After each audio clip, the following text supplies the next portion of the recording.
Welcome to Behind the Horror Declassified. This is episode 4, Zetsubou no Shima, Plum Island. Now, I already did an episode of Behind the Horror for Zetsubou no Shima. We talked about Unit 731, and it's just absolutely horrific experiments that they did. But there's more information that I wanted to cover, and as you guys know, Behind the Horror Declassified is a series where basically, if new info is out or if there is too much information, I follow up by making this video. In this episode, we're going to be talking about Plum Island, which I feel is the inspiration for the animal experimentation side of Zetsubou no Shima. So without any further ado, make sure to drop a like and a favorite on the video. It does help out and it is very much appreciated. Let's try to shoot for 500 likes.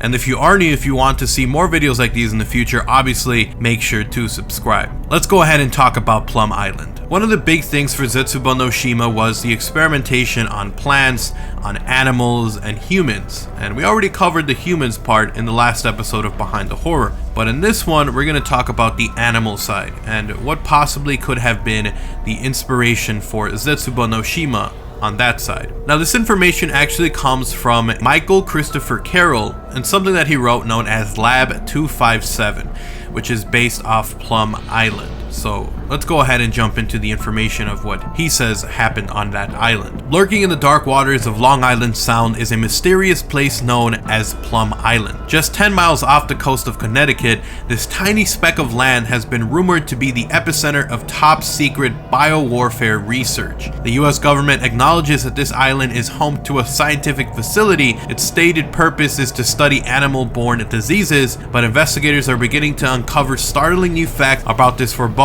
place. Insiders and ex-employees have come forward to tell their stories, from security breaches in germ labs to escaped diseases and potential mass epidemics. This is the real Plum Island story, but the government denies anything is wrong. Although the origins of Plum Island are shrouded in secrecy, investigations have revealed the startling fact that in the 1950s, the lab was run by a German scientist named Erich Traub, who was brought to America after the Second World War. His specialty in the Third Reich was virus and vaccine research. Along with rocket scientists like Warren von Braun, Traub was spirited out of post-war Germany to help jumpstart the Cold War against the Soviet Union. The well-documented US government projects to recruit German scientists and technicians was known as Operation Paperclip. President Truman approved the project so long as only nominal Nazi Party members without SS affiliation were recruited.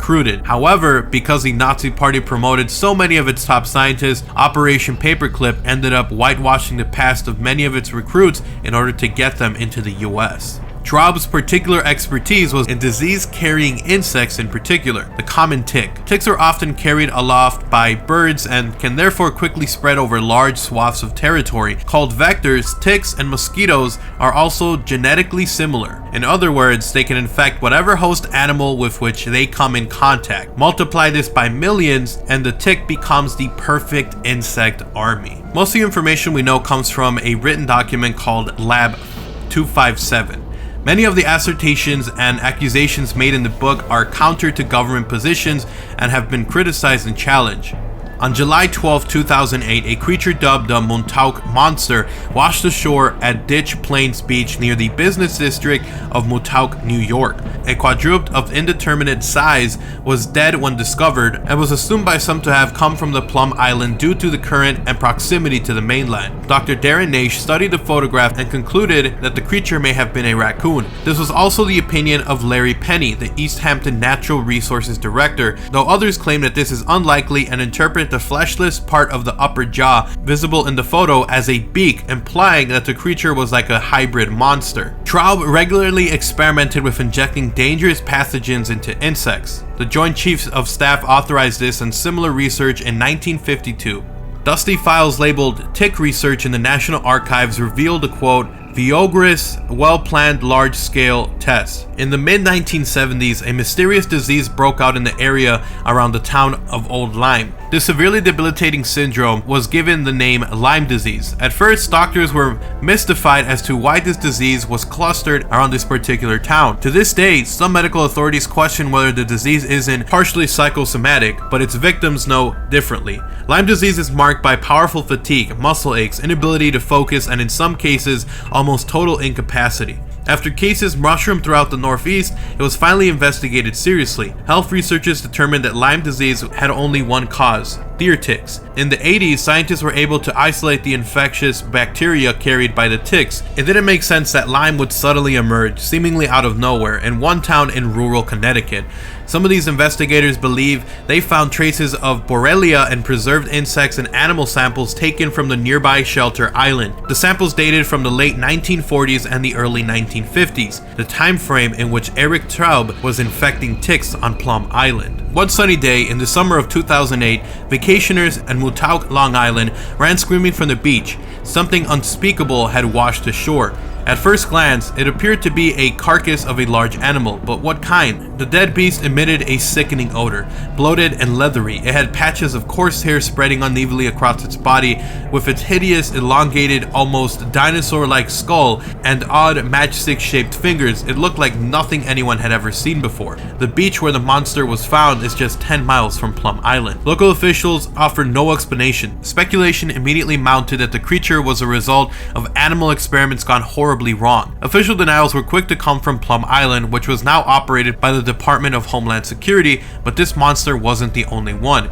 In spring of 2009, a second hideous corpse came ashore at Montauk. This was almost identical, same elongated skull, same weird claw-like fingers.